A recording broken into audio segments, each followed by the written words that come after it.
That car has a TV in it. We now return to the Beverly Hillbillies Down Under. Hey, Granny, I'm going to be a professional didgeridoo player. Well, now what's a didgeridoo? Now I can rub and scrub Jethro's boots until they're shining like a dime. Shuck the peas, shoe the fleas, and clean the outhouse at the same time. Get all dressed up, go out and dance till 4 a.m. and then lay down at 5, jump up at 6, and start all over again. 'Cause I'm a woman. W-O-M-A-N.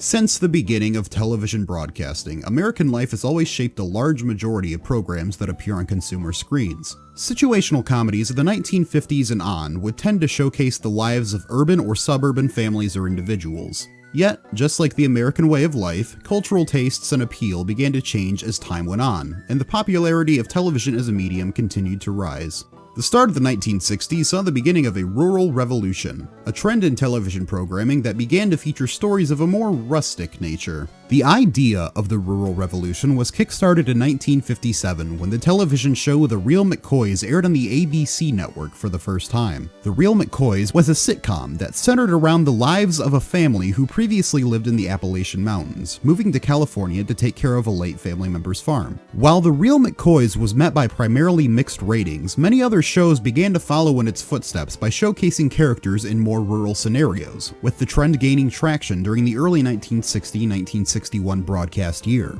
Certain networks began to profit from the trend more than others, resulting in networks that primarily specialized in one genre of programming. With an increasing roster of rural programming, the CBS network in particular became known colloquially as the Country Broadcasting System, as the network hosted multiple shows in the genre, such as The Andy Griffith Show and Mr. Ed. As the CBS network's rural lineup continued to expand, they began to search for new programs for the 1962-63 broadcast year, presenting a new opportunity to rising screenwriter and producer Paul Henning.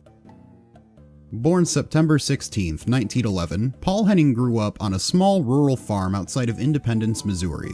As a young adult, Henning attended the Kansas City School of Law. However, Henning had dreams of singing on the radio, which led him to work at his local radio station KMBC. At this unpaid job, Henning wrote and sang filler parody songs and other content between regularly scheduled programming. Recognizing that writing proved to be a more successful endeavor, Henning abandoned his pursuit of singing and went on to write on larger radio programs like Fibber McGee and Molly and The George Burns and Gracie Allen Show.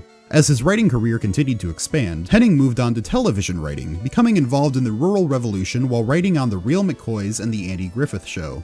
Having a large, growing amount of experience under his proverbial belt, Henning was offered the chance to help create, write, and produce 1955's The Bob Cummings Show, after being introduced to actor Bob Cummings by MCA television committee member Taft Schreiber. Inevitably, The Bob Cummings Show came to an end in 1959 as Cummings stated that he needed a break. It was also at this time that Cummings began to severely struggle against an addiction to methamphetamine, although this was never cited as having any connection to the show's cancellation. Moving on from the project, Henning co-wrote the film Lover Come Back alongside Stanley Shapiro in 1961, planning on dedicating his screenwriting abilities solely to film. During his time writing potential screenplays, Henning became pestered by phone calls from then-president of Filmways Television, Al Simon, who requested that he return to writing for television. Henning was hesitant to return to television at first and struggled somewhat to develop a potential pilot idea. It wasn't until Henning went on a road trip to visit historical sites of the United States Civil War across the Appalachia region with his mother-in-law that he began to develop an idea for a television show pilot. I remember as we were driving along a highway, I said, imagine someone from that Civil War era sitting here in this car with us, going 60 miles an hour down a modern highway. You know, what an experience that would be, how unbelievable it would be. And that got me to thinking about transplanting someone from an era like that into a modern day world, and modern day in 59 or 60. Having secured a potential series pitch idea, Henning quickly got to production on the pilot episode of the series that would come to be known as the Beverly Hillbillies. After the pilot was filmed, Henning and his associates held an episode screening in order to film the audience reactions to later show potential series buyers. According to Henning, the reaction footage was unusable as the audience laughter was so loud that it drowned out the show's dialogue. Tossing out the idea to use the audience reaction footage, Henning began to traditionally pitch and screen the series to the three major networks CBS, ABC, and NBC. CBS producer Jim Aubrey became a fan of the pilot, but met resistance from some CBS members who were unsure of the monetary potential of the series. In an attempt to cement the series purchase, Henning snuck a preview copy of the pilot to advertising agent Sam Northcross, who went to Aubrey the next day, encouraging that the network pick up the series for further development. Working in tandem with Filmways Television, best known for producing many of CBS's rural comedy shows, the network went on to produce the first season of The Beverly Hillbillies, which aired its first episode September 26, 1962. The Beverly Hillbillies was a rural comedy about a family who lived in the Ozark Mountains before moving to Beverly Hills, California after finding oil on their woodland property. The family was comprised of four members: the father, Jed Clampett, Buddy Ebsen; Jed's mother-in-law, only referred to as Granny, Irene Ryan; Jed's daughter Ellie Mae, Donna Douglas; and Jed's grandnephew Jethro, Max Bayer Jr. Recurring characters that were featured included California banker Mr. Milburn Drysdale, Raymond Bailey, and his assistant Jane Hathaway, Nancy Culp. Henning chose the Clampett's original home setting of the Ozarks based on a camping trip that he had taken as a young boy in the Boy Scouts near Noel, Missouri. The show acted primarily as a fish-out-of-water story, basing much of the comedy around the Clampett's ignorance of modern technology and conveniences. However, under Henning's philosophy of putting characters' integrity before jokes, the Clampetts became well-rounded and developed characters that had easily likable personalities that drove the plot not around being incompetent, but rather through their attempts to understand their new environment and misunderstanding situations like the function of doorbells, understanding social cues, and trying to determine the use of certain furniture and appliances. You could set a half dozen turkey gobblers on there and never sag it a bit. This here is a dandy idea, especially if you got young ones at the table. The plates won't slip off on the floor. Yeah, I've sure scrubbed up a mess of pone and sorghum. Bet nobody ever scrubbed up none from this floor. There's been plenty spilled on the table, though. Sorghum? Something sticky. I can't get that green tablecloth off there. Save me. Stuck on me? I can't imagine anybody to lay a clean tablecloth on a sticky table. Yeah, Granny, I reckon all women ain't as spick and span as you are when it comes to keeping house. Here you are, Granny. Set it in the middle of the table so we'll see if these pot passers reach.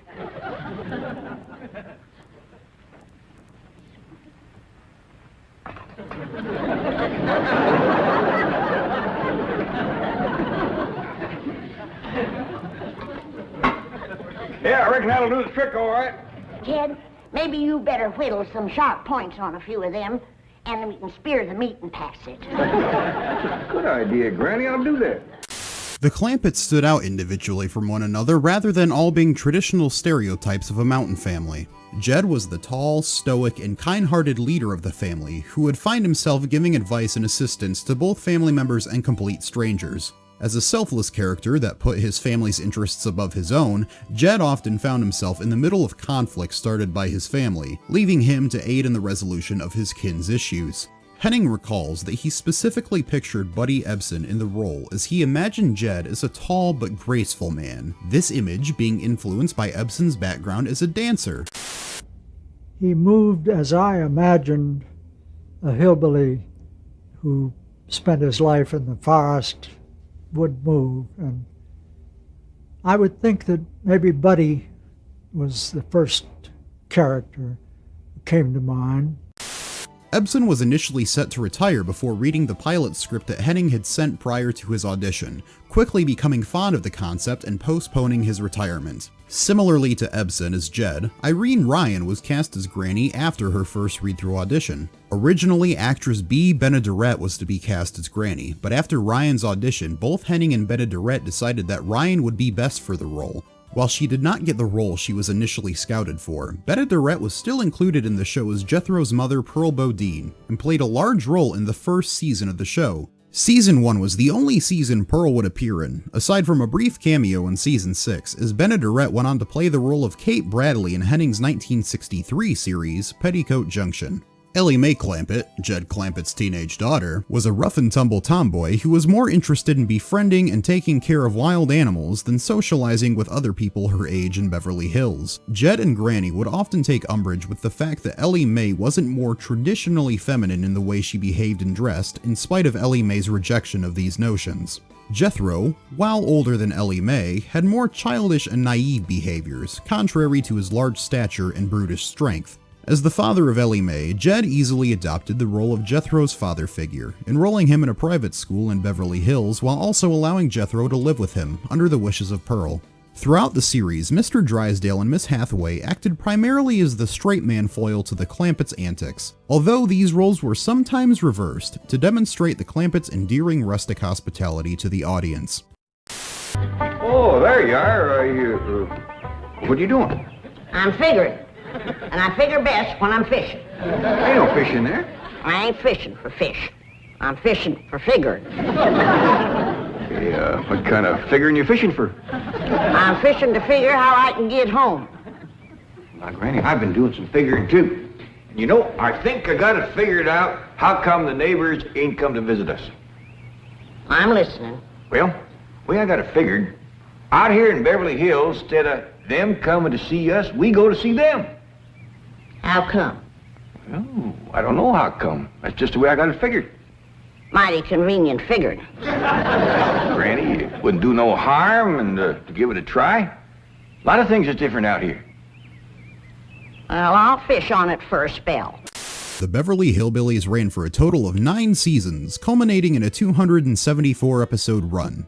The last episode, Jethro Returns, aired on March 23, 1971. Over the course of its 9-season run, the Beverly Hillbillies retained favorable audience reception, with the first 2 seasons ranking as the #1 series of the year on the Nielsen rating charts from 1962 to 1964, and keeping in the top 20 most watched television programs for 8 of its 9 seasons.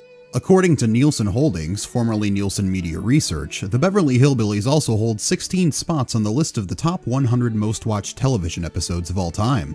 While audience reception was high, critic reception was poor, with most critics claiming that the show was reductive drivel that was painful to watch, let alone sit through. Yet with high audience ratings, popularity of the show grew exponentially during the first few seasons. This early success is what allowed Henning to go on and create his other show, Petticoat Junction, that would run concurrent to the Beverly Hillbillies for 7 years.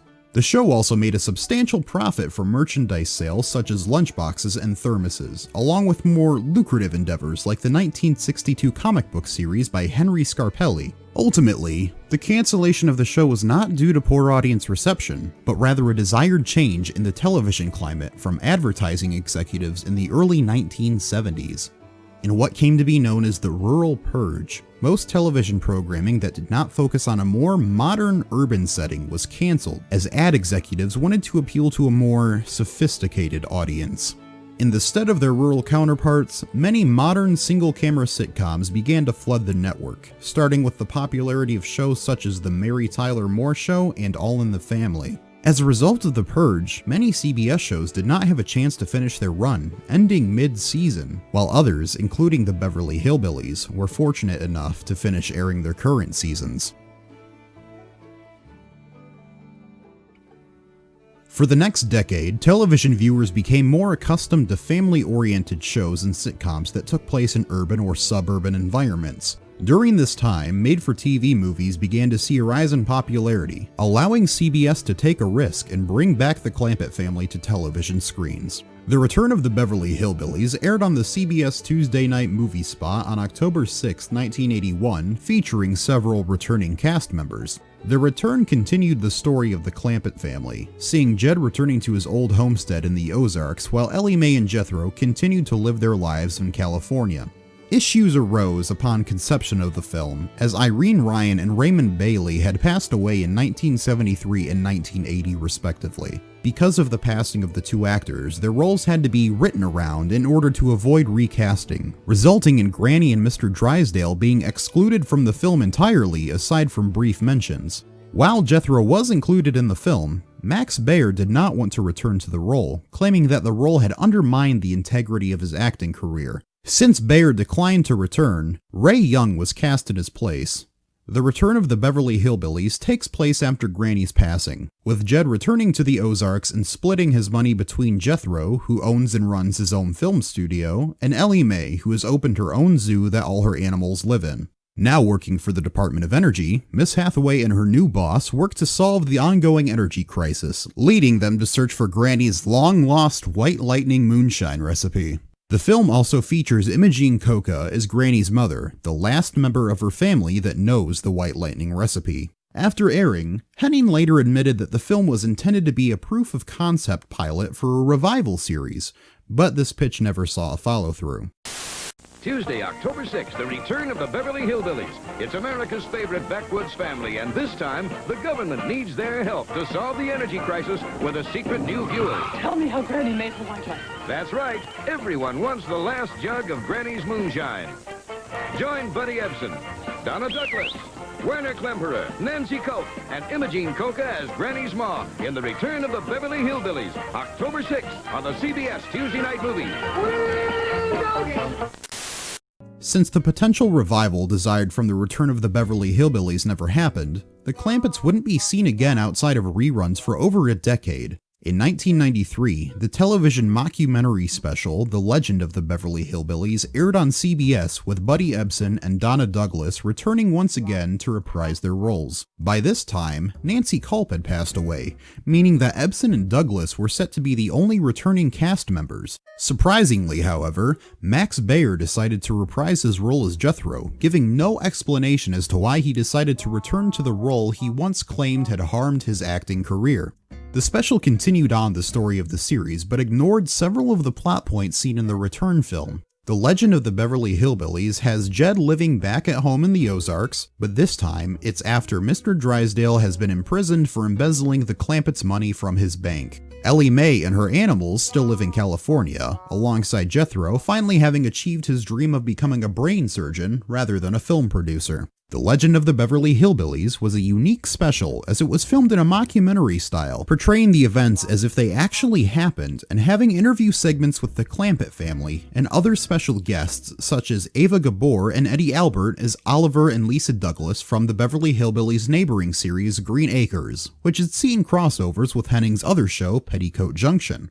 The same year that The Legend of the Beverly Hillbillies aired, 20th Century Fox had wrapped production on a film adaptation of the 1960s series. October 15th, 1963 saw the theatrical release of the Beverly Hillbillies movie, starring Jim Varney as Jed Clampett, Erica Eleniak as Ellie Mae, Cloris Leachman as Granny, and Diedrich Bader as Jethro. The film keeps the general premise of the original series, but increases the amount of money Jed earns from the oil on his property from $24 million to $1 billion.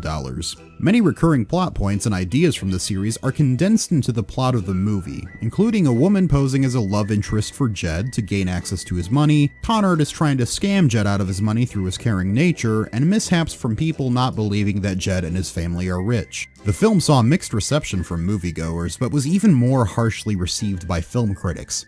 The Chicago Tribune's Michael Wilmington wrote, quote, "The new big movie version of TV's rustic 60s super hit The Beverly Hillbillies is monstrously over-whimsical. It's a gigantic fatuous whoopee cushion of a movie, big, smiley, and flabbergastingly dumb. Watching it, you may get an odd, overwhelmed feeling as if you were being smothered to death by party balloons. Playing dumb successfully is no easy chore. This movie flubs it. It's not just that the script is full of crude, forced, predictable humor, though it is, it's that most of the bad jokes aren't done with any gusto. Some of the actors treat the script like a prison they had to dig, blast, or flail their way out of. They're right. The movie Clampetts are cartoons of cartoons. The Beverly Hillbillies is like its Jethro, a big, witless lunk that breaks down the door, throws itself on the floor, and tries to grin us into submission."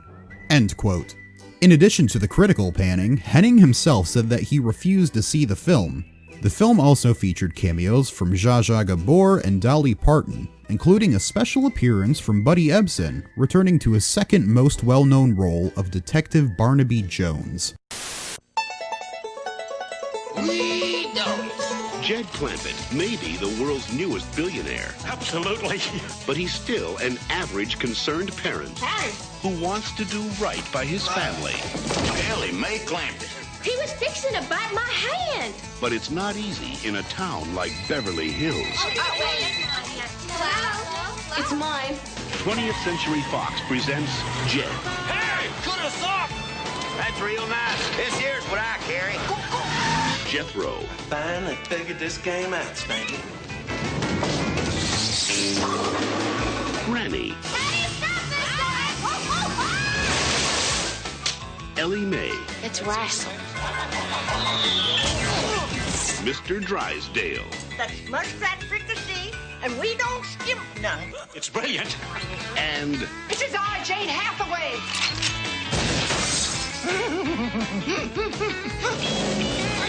from the director of Wayne's World comes the story of a family There's a fresh kill in the road. Road kill stew sounds mighty good right now. unlike any other. I'm sure there's enough for us all.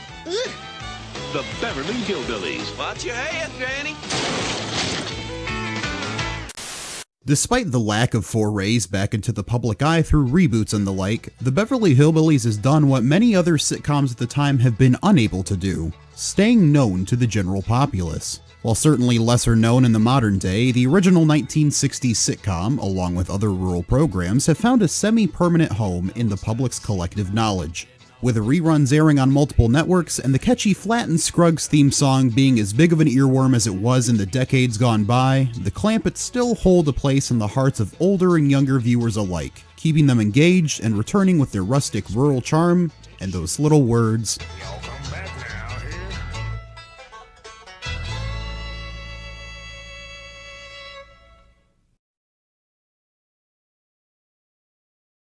A lot of people look at me and wonder, what can that thing be? Is it fish or fowl, trout or owl, vegetable or human?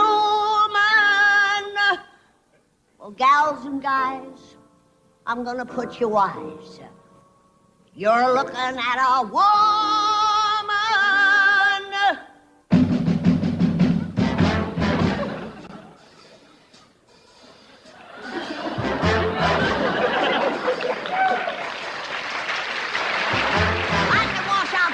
Pairs of pants and have them hanging on the line. I can starch your iron 2 dozen Levi's before you can count from 1 to 9. I can scoop up a great big dipper full of schmaltz from the dripping can, throw it in the skillet, go out and skin a rabbit and be back before it melts in the pan. 'Cause I'm a woman. W-O-M-A-N. I'll say it again.